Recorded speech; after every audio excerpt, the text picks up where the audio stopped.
돌아가지 않습니다. 직진 본능 직설하고. 말 돌리지 않습니다. 할 말은 합니다. 직진 본능 직설하고. 인사이트 K연구소 배종찬 소장, 공론센터 장성철 소장 두 분 나오셨습니다. 어서 오십시오. 네, 안녕하세요. 안녕하십니까. 네, 이번 주에 정치 이슈들 김남국 이슈가 제일 크죠? 그렇죠. 뭐 굳이 이제 김남국 의원 이슈는 이제 계속되고 있는 이슈니까요. 지난 한 4일부터 좀 더 본격적으로 불거졌고 계속되고 있는 이슈이고요. 또 하나 이제 추가를 하자면 10일 날 판결이란 이 윤리위. 윤리위 조치 처분이 나왔던 국민의힘 윤리위 결과의 파장 이 두 부분이 가장 크게 눈길을 끌었던 이슈라고 봐야 되겠죠. 이게 네. 너무 섭섭해하겠어요. 지금 집권 세력이 그 윤석열 대통령 취임 1주년인데 그것도 좀 꼽아주셔야지. 너무한 거 아니에요, 소장님? 네. 네? 아니 왜 저한테 그러시죠? 취임 네. 1주년 뭐 기자회견 이런 것도 없다 보니까 그 뉴스보다는 양당의 골칫거리들 뉴스가 훨씬 더 네. 정치 면을 장식하는 그런 일주일이었던 것 같아요. 그죠? 네, 맞습니다. 그래도 뭐 대통령 취임 1주년 우리가 의미 있게 평가해야 될 것 같고요. 네. 예. 김남국 의원 문제는 이제 게이트화 될 가능성도 있어 보인다라는 좀 생각이 들고. 게이트까지? 네. 그래서 그냥 김남국 의원 혼자 저 일을 했을까? 아니면은 다른 민주당의 인사들이나 정치권의 다른 인사들이 좀 연루되지 않았을까? 그 부분으로 이제는 그래요? 좀 관심이 좀 집중될 것 같다. 다른 사람 이름이 거론됩니까 벌써? 왜냐면요, 뭐 구체적으로 거론되는 부분들도 있어요. 근데 왜냐하면 당시에 위메드라는 회사가 P2E 이 부분을 좀 합법화하기 위해서 당시에 관계되는 상임위와 관련된 의원들에게 집중적으로 로비를 했다. 그래서 한 민주당 의원 같은 경우에는 나에게도 그런 로비가 왔었다. 하지만 나는 그거를 그냥 말도 안 된다고 해서 거부했는데 예. 로비가 진행되고 나서 얼마 있다가 그러한 것을 합법화해야 된다, 활성화해야 된다라는 뭐 국회 차원에서의 공청회 세미나가 열리더라. 예. 그리고 옹호하는 발언이 많이 나왔고 여러 가지 쪽으로 좀 문제가 있을 것 같다라는 얘기를 하더라고요. 근데 이제 정확하게 짚어보자면 그게 이제 김남국 의원과 그 의원과 연결이 됐는지 여부. 또 P2E라는 게 결국 합법화는 안 됐어요. 결과적으로는 합법화가 안 됐기 때문에 그 부분은 또 별도로 우리가 또 확인을 해야 될 부분인 것 같고요. 오히려 더 이제 마케팅 차원에서 코인을 준다라고 하는 에어드롭이라는 것이 과연 어떤 성격인가. 이게 그냥 단순 마케팅 차원으로 많은 투자를 한 사람에 대한 그런 홍보성 차원의 지원 정도로 봐야 되는 건지 아니면 대가성 이 성격이 있는 것인지 그 부분을 들여다보는 게 오히려 더 맞겠죠. 그 지금 민주당 차원에서는 진상조사와 윤리감찰 그런데 오늘 오전에 탈당해 버렸잖아요, 김남국 의원. 그렇습니다. 그럼 네. 당 차원에서는 이제 할 수 있는 조치가 없는 거죠? 없어요. 이제 민주당에서는 당 소속 의원이 아니니까 뭐 조사할 수도 없고 징계할 수도 없다라고 볼 수밖에 없는데, 근데 당규에는 이런 게 있어요. 징계 혐의자가 징계 회피를 목적으로 탈당할 경우 제명하게 되어 있다. 네. 제명하게 되면은 다시는 뭐 민주당으로 복당을 하거나 민주당에서 다시 받아들여가지고 민주당 후보로 내년에 총선에 출마시키거나 이러기는 불가능하겠죠. 탈당과 제명은 좀 큰 차이가 있는 것 같아서 오늘 의총에서 이런 부분도 좀 논의가 돼야 되지 않을까. 탈당했음에도 불구하고 윤리위를 열어서 제명할 수도 있는 거네요. 그렇죠. 장선철 소장님 말씀하신 부분이 중요할 수밖에 없는 게 이제 탈당이 아무렇지도 않은 것처럼 이 인식되는 현상도 있습니다. 그러니까 민영배 의원의 또 탈당도 있었고 또 최근에는 윤관석 의원과 이정만 의원의 탈당도 있었는데 물론 이제 책임을 지겠다는 그 자세는 이제 인정하고 부분적으로 평가할 수 있는 부분인데 문제는 뭐냐면 탈당이 이렇게 쉬운 것이어서는 곤란하거든요. 왜냐하면 의원 신분에서 탈당을 한다라는 것은 그만큼 사실상 뭔가 책임을 지고 본인이 탈당을 하는 것인데 그게 나중에 다시 복당이라든지 공천하고 별 연계가 되지 않는다. 그러면 그냥 당장 어떤 책임 모면을 위한 탈당처럼 인식될 수 있거든요. 그런 부분에서는 김남국 의원의 탈당은 조금 더 전 다른 차원에서 봐야 될 필요가 있을 것으로 보입니다. 왜냐하면 이건 그냥 단순히 탈당했네 그럼 민주당과 상관없네 그냥 김남국 의원이 알아서 할 일이네 이럴 사안은 아니라고 보는 것이죠. 김남국 의원의 탈당 선언문을 보면 상당히 유감일 수밖에 없습니다. 정말 이 일 때문에 많은 국민들이 허탈해하고 상대적 박탈감을 불러일으키고 있고 분노해하고 있는데 국민께 뭐 죄송하다 이런 말은 없어요. 그냥 당과 당원들에게 죄송합니다. 이런 식의 얘기를 하고 있고 네. 잠시 탈당합니다. 또 이런 식의 얘기를 하고 있어요. 그리고 지금 문제되고 있는 본인에게 제기되고 있는 여러 문제들을 부당한 정치 공세라고 규정을 했습니다. 과연 이게 맞는 인식을 하고 있는 것이냐, 이 상황 판단이 제대로 된 것이냐 그런 부분에 대해서 비판하지 않을 수가 없습니다. 네. 그러니까 이제 위법성이 있느냐 없느냐라고 하는 기준하고 네네. 정치 도의상 게 있을 수 있느냐라고 하는 기준이 완전히 다르잖아요. 그렇습니다. 네. 그런데 뭐 수십 종류가 넘는 그것도 그냥 잡코인까지를 포함해서 수천 차례의 거래, 심지어는 국회에서 한참 일하고 있는 사이사이의 거래, 이게 정치 도의상이 있을 수 없는 일이다라고 하는 게 제일 큰 것 같은데. 그렇습니다. 네. 근데 그 대목은 쏙 빼놓고 위법은 없다는 얘기만 자꾸 하는 거 아니에요? 그게 이제 김남국 의원과 관련해서는 제가 이렇게 종합적으로 뭐 데이터 분석하면서 다 추려보니까 핵심 질문은 한 15가지에서 한 20가지 정도 되더라고요. 그 부분에 대해서 그냥 김남국 의원이 분명하게 yes or no 그 예외에 있어인지 왜 no인지에 대해서 그냥 근거 설명을 한 2-3줄 정도 달면 충분히 이제 해명이 될 것 같아요. 책임이 있으면 있는 대로 없으면 없는 대로 당장에 유억 의원의 전세 자금이 어디에서 나온 건지 그것부터 출발하면 되거든요. 근데 그 설명을 안 하는 것 같아요. 그리고 왜 이 마블엑스 넷마블의 이 가상자산으로 갔다가 어떤 경위로 위메이드 위믹스로 갔는지 그리고 그 이후에 클레이페이 코인의 약 한 10분의 1 정도 그러니까 59만 코인을 확보했다는 것은 전체 발행한 600만 코인의 한 10분의 1 정도 되거든요. 이게 어떤 의미인 건지 그런 게 궁금하거든요. 그러니까 또 에어드롭에 대해서는 어느 정도를 받은 건지 또 위메이드 관계자나 클레이페이 관계자랑 단 한 번이라도 접촉한 적이 있는지 그러니까 이걸 추려보니까 한 15에서 20개 정도 질문이에요. 답하면 됩니다. 그다음에 이제 거래 시간과 관련해서는 매매 시간 관련해서는 왜 그 한동훈 장관 청문회 할 때 매매할 생각을 한 건지 등등등을 답변하면 되는데 그 답변을 왜 안 하는지를 저는 모르겠어요. 그 답변하면 되나요? 아니 그러니까 그 답변은 해야죠. 본인은 그렇게 국회에서 한참 일에 몰두하고 있어야 할 시간에 거래했다는 것 자체가 문제지 왜 그때 거래했는지 답변한다고 해결이 되나요? 근데 본인은 언론에서 그런 문제 제기를 하는 것은 허위 사실에 기반한 언론 보도가 쏟아지고 있다라고 또 규정을 하고 있고요. 근데 거래했다는 거는 이미 드러난 거 아닌가요? 근데 본인은 이렇게 얘기를 하고 있고요. 본인은 기억이 없어요. 내가 확인해 볼게요라고 했다가 내 회의실에서 안 했어요. 휴게실하고 화장실에서 했어요. 이런 식의 해명을 하고 있어요. 근데 화면을 보면은 그 시간에 휴대폰 만지면서 거래했다라는 게 딱 나오잖아요.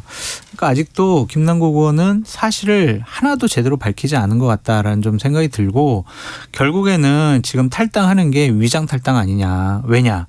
진상조사위원회에 자료를 다 제출하기로 했는데 그 자료를 제출하면은 본인이 잘못했던 것들이 드러나니까 이미 뭐 수천 페이지 자료 제출했다던데요? 그런데 가장 중요한 부분 제출 안 하고 있잖아요. 아, 그래요? 왜 이믹스를 언제 왜 어떻게 샀는지 받았는지 어떻게 투자했는지 이런 것들은 지금 밝혀지지 않고 있어요. 이게 핵심인데 그렇다면 감추기 위해서 위장 탈당했다라는 비판으로부터 자유로울 수가 없습니다. 그런데 이게 또 금융정보분석원에서 이상거래 조짐이 있어서 검찰로 넘긴 게 지난해고 네네. 그런데 검찰도 수사해보려고 그 계좌에 대한 압수수색을 영장을 2번이나 청구했는데 기각이 됐고. 기각이 됐죠. 그럼 이게 앞으로 검찰이 또 청구하면은 이번에는 인용돼 갖고선 계좌를 봐서 뭘 다 이게 사법적 처리 대상이 될 수도 있는 거예요, 없는 거예요? 전 될 수도 있는 것 같습니다. 왜냐하면 이제 최근에 나오는 이야기가 제일 법적으로는 어떤 법 위반 뭐가 되는 거죠? 그래서 이제 뭐 그건 더 알아봐야 되겠죠? 예, 알아봐야 되는데 이제 제일 주목받는 거는 제일 나중에 이제 김남국 의원이 투자했다고는 클레이페이입니다. 근데 클레이페이가 전체 수량 중에서 한 600만 개 중에서 한 59만 개를 가지고 있었다고 그러고 그게 한 3배 정도 3배 가까이 가기까지 이제 올라가거든요. 이게 이제 2022년의 시점인데 그러고 나서는 그게 아예 사라져 버려요. 클레이페이라고 하는 이 가상화폐 자체가. 근데 그렇게 많은 코인을 가지고 있는 김남국 의원이 그 사실을 모르고 있었을 리가 있을까? 그러면 거의 엄청난 뭐 30여 원의 돈이 그냥 날아가는 것인데 이때 이제 금융분석원이 포착을 했다라는 것이거든요. 예. 관계돼 있는 그 대주주 코인 이 보유자들이 몰랐을 리 있겠는가?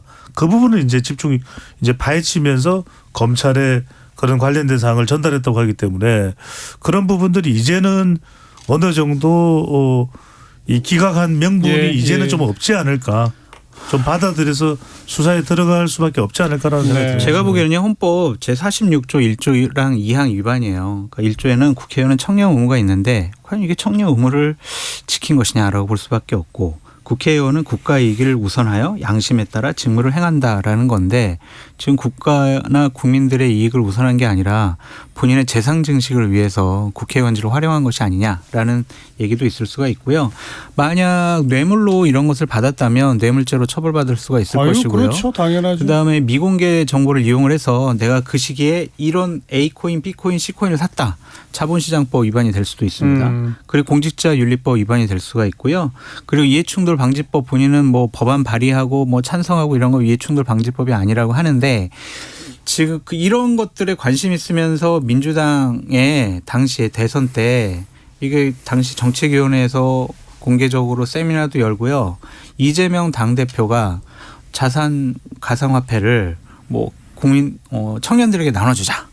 이런 식의 또 공약도 내세웠어요. 그런 바 있죠. 네, 그러니까 이런 것들 다 문제 따져보면은 좀 여러 가지 법적인 문제도 당연히 처벌받을 가능성이 높다라고 말씀드립니다.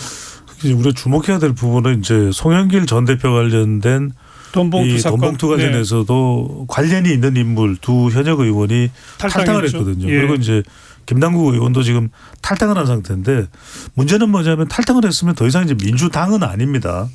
그런데도 불구하고 민주당 지지율이 흔들린다는 거죠. 많이 흔들렸죠. 예, 한국갤럽이 특히 20대에서 엄청 그렇습니다. 빠졌다면서요. 한국갤럽이 자체적으로 지난 9일부터 11일까지 실시한 조사입니다. 오늘 소개해드리는 모든 조사는 중앙선거여론조사 심의위원회 홈페이지에서 확인 가능한데요.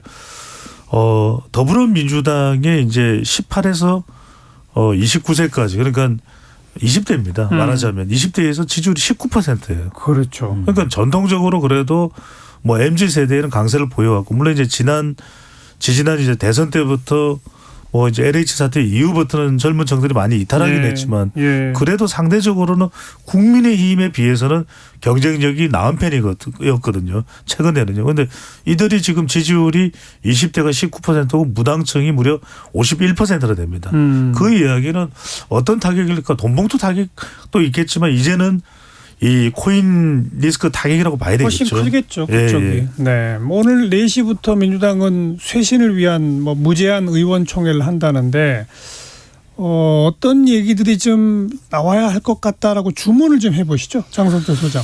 김남국 의원 문제를 어떻게 할 거냐를 다시 한번 살펴봐야 될 것 같아요. 그냥 말씀하신 탈당을 것처럼 방치할 거냐. 제명 조치까지 갈 건지. 예. 보다 더 큰 징계를 해야 될 것 같다라는 좀 생각이 들고요. 또한 당내에서 좀 먼저 자신들이 전수조사를 했으면 좋겠어요. 그냥 이거 김남국 의원만으로 끝날 것이냐 아니면 다른 의원들이나 보좌진들도 이러한 의혹에 연루되어 있을까라는 것도 살펴봐야 될 것 같고요. 지금이라도 저는 생각해 보는 게 선거법 문제 있잖아요. 선거 문제에서 민주당이 다수당이니까 좀 선거법 개정에 있어서 좀 적극적인 활동을 좀 보여야 되지 않을까 하는 생각도 들고 뭐 이재명 당대표 거친 문제를 직접 얘기하는 사람들은 없겠지만 이렇게 비리 연루자, 예. 혐의자, 뭐 1심 재판 받는 사람, 기소된 사람들 이 사람들에 대한 뭐 전반적인 공천에 대한 판단 기준을 다시 좀 만들었으면 좋겠어요. 얼마 전에 뭐 1심에서 유죄가 나오더라도 공천하는데 뭐 문제없게 하겠다라는 룰을 발표를 했는데 맞아요. 그런 것들이 과연 국민 눈높이에 맞는 것이냐 아니면은 정치 개혁이 퇴보하는 것이냐 이런 부분에 대해서도 예. 분명히 민주당 의원들은 자각을 하고 개선을 하려는 의지를 보여야 된다라고 그러니까 말씀드립니다. 기존 제도상으로는 1심에 유죄받고 2심 중이면은 공천이 안 됐었는데 그렇죠. 그 조항을 없앴다는 거 네. 아닙니까? 좋아요. 그 조항을 없앴다는 건 누가 봐도 지금 재판받고 있는 이재명 대표용이다라고 일단 생각이 들 수밖에 없죠. 그러니까 검찰의 수사는 정치 공세고 야당 파괴고 야당의 정적 죽이고 이렇게 공격 뭐 방어할 수 있고 검찰을 공격할 수 있어요. 한동훈 법무부 장관을 뭐 질타할 수 있어요. 예. 하지만 법원은 다르잖아요. 법원 1심 판결도 네. 최종은 아니지만 네. 존중해야 되는데. 그렇죠. 예. 그 뭐가 문제냐면 데이터상으로 우리가 지지율이 지금 당장에 큰 변화가 있는 건 아니거든요. 그러니까 어떤 조사는 자동응답 조사는 수치는 말씀 안 드립니다. 자동응답 조사는 또 더불어민주당이 좀 큰 차이로 아주 큰 차이는 아닐지라도 앞서 있는 것도 앞서는 결과도 있어요. 나오긴 그러니까 나오죠. 예. 제가 늘 드리는 말씀이 수치의 착시 현상에 빠져서는 안 된다. 이런 수치가 어느 순간 뚝 하고 변하거든요. 저도 그런 경우를 뭐 지난 30년간 많이 봐왔기 때문에 예. 문제는 뭐냐면 도덕성과 윤리성의 우위를 빨리 회복하는 게 필요할 것 같아요. 그렇죠. 그래서 저는 3건을 말씀드립니다. 하나는 처벌권, 두 번째는 당원권, 세 번째는 공천권. 이 부분을 좀 분명히 할 필요가 있을 것 같아요. 네. 그러니까 무엇보다도 이제 이 쇄신 총회를 통해서 나와야 되는 것은 결과적으로는 호남 40대 화이트 칼라가 흔들리면 안 됩니다. 이건 이미 흔들려 있잖아요. 근데 이미 흔들려 있거든요. 그러니까요. 저는 이걸 요동치는 것을 다 잡기 위해서라도 쇄신총회에서 앞으로 이런 일이 있을 때는 어떻게 처벌한다. 강력한 처벌. 그러면 공천에 어떻게 작용된다. 당원권에는 어떤 분명한 영향을 미친다는 것을 확실히 해둘 필요가 있을 것 기준을 같습니다. 세워야죠. 예. 네, 이번 오후에 있을 의원총회 기대해 보겠고요. 자, 1시 37분 향해 가네요. 잠깐 교통정보 전해드릴게요. 정현정 씨. 네, 주말 점심이 지나고 있습니다. 이동량이 가장 많아지고 있는데요. 돌발 구간도 곳곳으로 발생하고 있습니다. 정체는 귀경길 위주입니다. 먼저 경부고속도로 서울 방향으로 옥산 분기점에서 청주 휴게소까지는 13km가량 정체고요. 천안 부근에서 짧게 막히다가 죽전 휴게소에서 서울 요금소까지 정체 심합니다. 양재에서 반포까지 수도권 구간도 7km 넘는 정체 보이고요. 서울 양양고속도로 역시 귀경길이 막히고 있습니다. 인제터널 부근에서는 승용차가 고장나서 처리하고 있고요. 설악에서 화도까지는 17km가량 정체입니다. 서해안고속도로 서울 쪽으로 당진분기점에서 서해대교까지는 16km 구간 속도 떨어지고요. 서평택 분기점에서와 일직분기점에서 금천까지 밀리고 있습니다. 영동고속도로 인천 쪽입니다. 양재 부근에서 양지터널, 더 가서는 둔대분기점에서 반월터널까지 정체고요. 군자분기점에서 월곶분기점까지도 밀리고 있습니다. 한편 서울 시내 상황은 올림픽대로 잠실 쪽입니다. 동작대교에서 반포대교 가는 길 3차로가 추돌 사고로 막혀 있습니다. 이 구간 지나는데 40분 정도 소요되고 있습니다. KBS 교통정보센터에서 정현정입니다.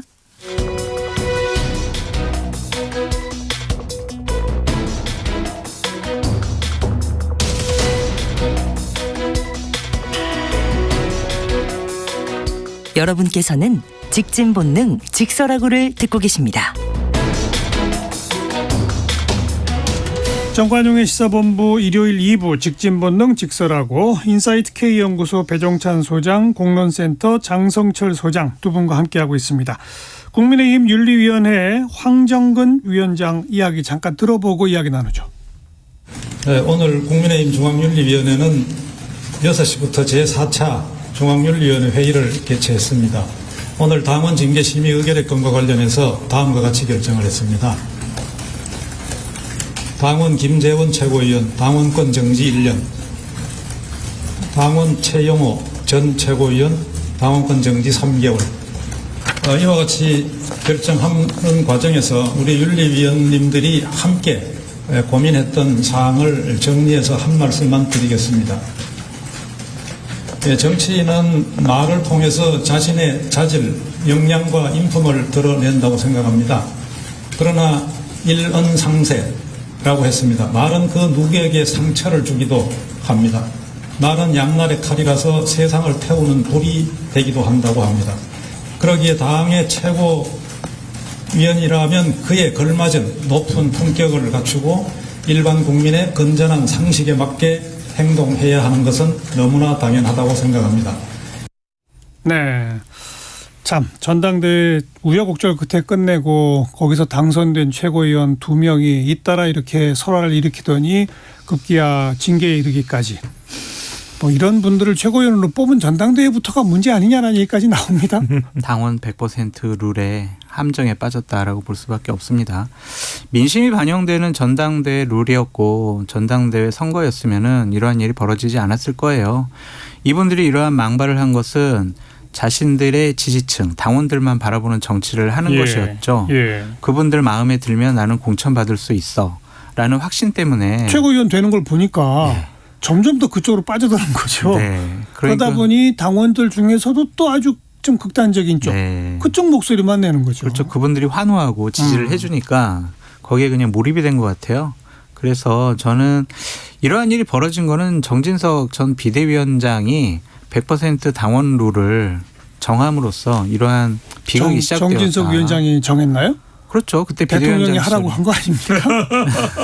그래서 어쨌든 당의 결정은 당시 비대위원장이 결정을 했으니까요. 물론 뭐 전국위원회를 통해서 당원 당규가 개정됨으로써 이 룰이 도입은 됐지만 정진석 비대위원장이 대통령의 어명을 받들어서 이러한 결정을 한 것은 대단히 좀 부적절하고 잘못됐다라고 말씀드립니다. 네. 저는 먼저 핵심은 다양성 부재인 겁니다. 그렇죠. 그러니까 우리가 뭐 경영에 구르든 정치에 구르든지 그런 분들한테 그런 분들이 또 더 경험을 쌓고 이게 나이가 훨씬 더 많아지셨을 때 우리가 질문을 해보면 예. 일방성이 좋아요, 다양성이 좋아요. 여쭤보면 100% 다양성이거든요. 그렇죠. 그러니까 다양한 겁니다. 다른 목소리가 나올 수밖에 그걸 어떻게 잘 조율하느냐. 다 제각각의 악기의 소리를 오케스트라의 지휘자가 하나로 만들어냈을 때 예. 위대한 연주가 가능한 것처럼. 다양성을 없애는 전당대회를 네. 했던 거 아닙니까? 그런데 이 윤리위에 대해서 좀 이야기를 드릴 필요가 있는 것이 예. 뭐 황정근 윤리위원장이 상당히 고민을 했을 겁니다. 그런데 저는 적어도 윤리위원회에 누군가 관련된 자료를 브리핑한다면 저는 이렇게 해야 될 것 같아요. 어떤 근거로 우리는 이 회의를 소집하게 됐습니다. 그리고 우리 윤리위원회에 어떤 규칙과 당헌 당규에 의해서 태영호 의원에게는 이런 이 처분이 3개월. 예, 처분이 내려졌고 그리고 김재원 전 의원에게는 이런 처분이 내려졌습니다. 1년. 네. 그리고 그것은 어떤 근거에 의해서 차이가 있는지를 저는 그 근거와 조항과 형평성의 차원에서 말씀드리겠습니다. 이게 맞아요. 그러니까 말이라는 거는 이렇습니다. 이거는 감상입니다. 감상. 윤리위원회는 감상을 이야기하는 자리가 그러니까 아니거든요. 기준을 밝혔어야 한다는 그럼요. 얘기인데. 그런데 항상 이 윤리위라는 거는 근거 세 가지입니다. 두 번째는 이제 투명, 또 세 번째는 형평이거든요. 근데 지금 그러니까 그 배정찬 소장은 형평성은 이렇다고 보세요? 그러니까 이게 왜냐면 차이를 모르겠어요. 왜 그 차이? 최고위원직을 자진 사퇴한 것 때문으로 해석되고 있잖아요. 노코멘트 하겠습니다. 어떻게 보세요? 형평성 이렇습니까? 형평성 이렇다고 볼 수밖에 없고요. 정치적인 배려와 고려를 할 수밖에 없었던 어떤 상황이 있지 않았을까라고 추측해 볼 수밖에 없습니다. 무슨 상황이요 또? 그러니까 그거는 이제 윤리위에서 설명을 안 해줬으니까 저희들은 계속 추측할 수밖에 아니, 없죠. 그러니까 뭐 일반적으로는 자진세 최고위원직을 사퇴했으니 그게 네. 정치적 행위를 고려해서 네. 어떤 징계 수위를 좀 낮췄다. 네. 보통 이렇게 말하는데 그거 말고 또 무슨 상황이 있어요? 글쎄요, 그거는 뭐 여러 가지 얘기가 많이 돌아다니긴 하는데 뭐요? 소개시켜 드리기는 좀 부적절한 것 같다라는 좀 생각이 들고요.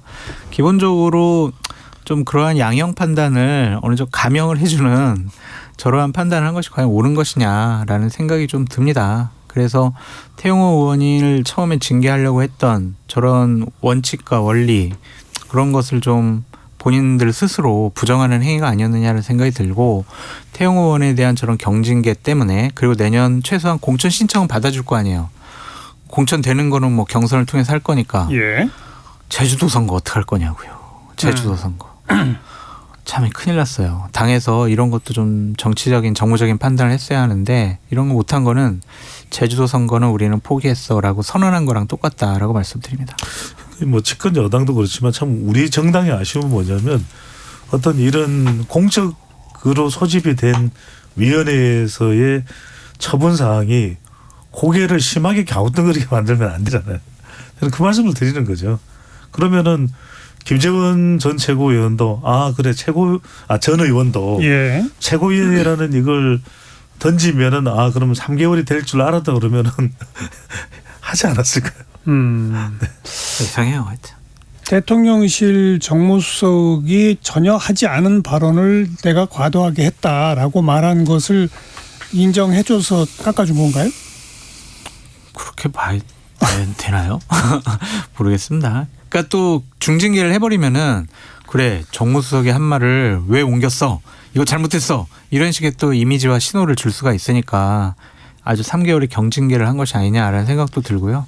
왜 저렇게 판단했는지 솔직히 이해가 안 됩니다. 네. 최소한 6개월 이상의 중징계를 하고 예. 그렇게 6개월 정도 하더라도 내년 총선에 공천 신청할 수 있는 것은 그냥 별로 불이익이 없거든요. 근데 저렇게 3개월 경징계한 것은 솔직히 좀 이해가 안 됩니다.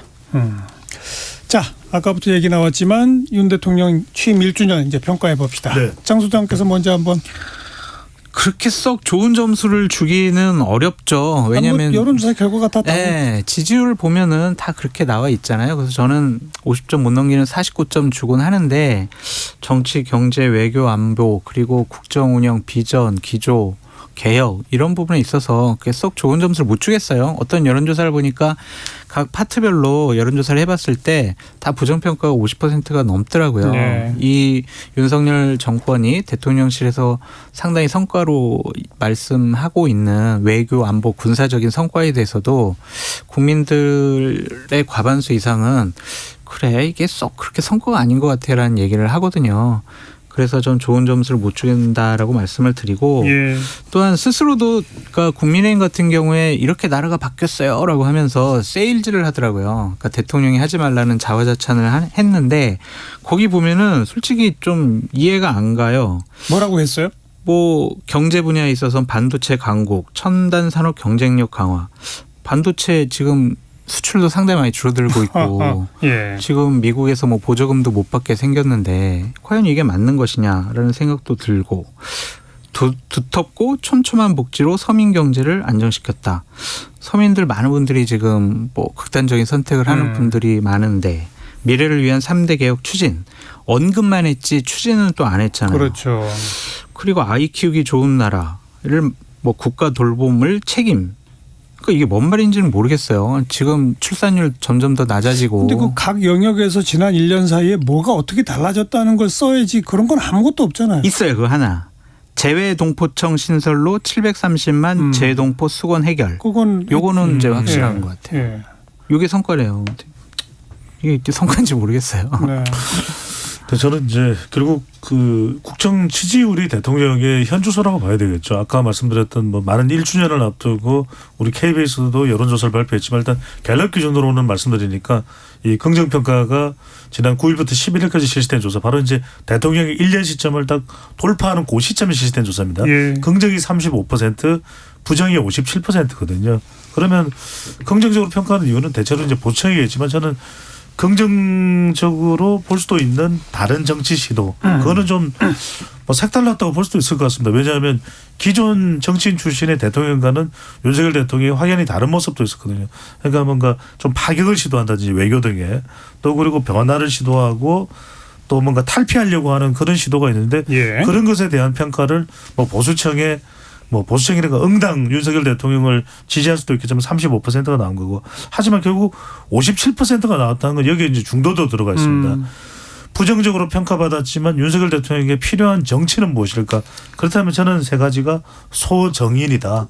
소통은 반드시 필요하다. 예. 어떤 식으로든 오히려 쓴소리를 할 수 있는 정치적인 반대 세력일수록 더 자주 만나고 이야기를 들을 필요가 있고 정책도 좀 더 분명할 필요가 있을 것 같아요. 그러니까 당장 큰 걸 못하더라도 작은 거라도 어떻게 하는 것이 청년 정책의 근간일까 이 정책. 그러면 MZ세대도 더 흡수할 수가 있을 거고 마지막은 인사입니다. 사랑과 관련된 부분은 끌어안으면 끌어안을수록 좋은 것이거든요. 네. 뭐 청년이든 아니면 당 내부에 윤석열 대통령과 호흡할 수 있는 중도가 됐든 그런 사람들을 더 끌어안는 것. 그럴 때 더 확장될 수 있다는 예. 것이 우리가 그동안 봐왔던 뭐 대통령과 관련된 지표라고 할 수가 있는 거죠. 근데 그 지금 배종찬 소장이 제시한 그 기준을 가지고 거꾸로 가보면 인사 부분은 뭐 전부 다 이 법조계 출신의 자기 측근들 쪽으로만 가고 전부 다는 아니었고요. 그 대부분 그다음 이제 당에서 전당대회 치르는 과정에서 보면 포용이 그렇죠. 아니라가 네. 그렇죠. 배제 쪽으로 예, 예. 갔다는 거. 소통 부분은 뭐 용산 시대 열어서 도어 스태핑 잠깐 하더니 그걸 중단한 후에 그러면 기자 간담회 기자회견이라도 자주 해야 할 텐데 그것도 안 하고 오히려 언론과의 소통도 더 멀어지고 야당과의 소통은 아예 없고 이런 거 아닌가요? 그렇습니다. 그래서 저는 지금부터라도 좀 달라져야죠. 왜냐하면 우리가 1년 동안에는 그런 이야기 많이 조언했는데도 윤석열 대통령이 윤석열 정부가 받아들이지 못하는 모습을 봤는데 지금부터는 달라져야만 합니다. 아니면 굉장히 큰 위기가 올 수밖에 없다. 선거를 앞두고도 그렇고 최근에 이제 김진표 국회의장의 제안에 대해서 좀 화답하는 모습을 윤석열 대통령이 보이기도 했거든요. 야당 원내대표단 또 상임위원장단들 만날 수는 있을 것 같은데. 만날 수도 있다. 그게 뭐 저는 지렛대가 된다면 더 확장해서 또 여야 대표하고도 만날 수 있는 자리도 만들 필요가 있을 것 같고 그렇게 해야만 한다 이제는. 저는 최근에 대통령이 했던 말 중에서 네. 정말 하지 말았어야 될 말이 있는 것 같아서 좀 비판하고 싶어요. 그러니까 5월 9일 날 기자들하고 그 용산 공원에서 뭐 떡볶이 튀김 드시면서 간담회 하셨잖아요. 거기서 이런 말씀을 하셨죠. 도어 스태핑 안 하니까 여러분 안 보니까 내가 살이 찌더라. 그런 얘기를 하셨어요. 이거는 국가 최고 지도자 대통령으로서는 해서는 안 될 말이라고 생각이 들어요. 두 가지 관점인데 하나는 기자들 안 보니까 나 편해서 나 살이 찐다 편하다 이런 인식을 줄 수가 있는 것이고 대통령이라는 자리가 어떤 자리입니까? 정말 고독한 결단을 해야 될 자리잖아요. 그 자리에 대한 무게감을 인식하지 못하는 것이 아니냐라는 비판을 받을 수 있다고 생각이 들어요. 그래서 전임 대통령들 보면은 막 머리 빠진다, 치아가 흔들린다, 뭐 살 빠진다 이런 얘기를 많이 하시잖아요. 근데 농담이라도 여러분 안 보니까 살이 쪄요 이런 얘기하는 것은 저 상당히 부적절했다라고 좀 말씀드리고 싶습니다. 그 홍준표 시장 말대로 정치 경험이 없어서 그런 말이 막 툭툭 튀어나오는 거 아닐까요? 너무 이제 솔직하고 수탈하셔서 그런 것 같은데 그렇더라도 그런 얘기는 안 하시는 게 맞는 것 같다라는 생각이 들더라고요. 상당히 아쉬웠어요. 저는. 여기서 저는 꼭 드리고 싶은 말씀이 정치 경험이 없기 때문에 뭐 국정 운영을 잘할 수 없다 또는 지지율이 낮은 것에 대한 또 해명이 될 수 있다 그렇게 볼 수는 없는 것이거든요. 왜냐하면 네. 정치인이 아니었기 때문에 살릴 수 있는 장점도 상당히 있습니다. 저는 그 점을 윤석열 대통령이 더 살려나갈 때 옳은 답이 될 수가 있는 거지. 뭐 정치인이 출신이 아니라고 해서 소통 못할 이유는 전혀 없지 않습니까? 더 크게 소통하고 저는 지금 나와 있는 긍정적인 뭐 쓴소리가 아니라 이제는 대통령을 위한 조언이죠. 그런 걸 받아들여서 행해야 된다. 행하지 않으면 지금 이 시점 이후부터는 아주 위험해지는 거죠. 1년 대통령께서 국무위원들 앞에다 두고 이런 말씀하셨죠. 듣기 불편한 거북한 얘기도 여러분 들으시라고 했잖아요. 그 얘기를 대통령이 들어야죠. 네, 대통령께서도 들으셨으면 좋겠다라는 생각이 듭니다. 네. 지난 1년 동안 우리 셋이 열심히 얘기했는데 잘 안 했던 거 네. 이제부터 하면 된다. 그럼요. 또 그 얘기 할 수밖에 없는 거죠. 4년이 남았으니까요. 이제부터 하시면 하고 또 됩니다. 해야죠. 네. 하고 또 합니다. 네. 자, 인사이트 K 연구소 배정찬 소장.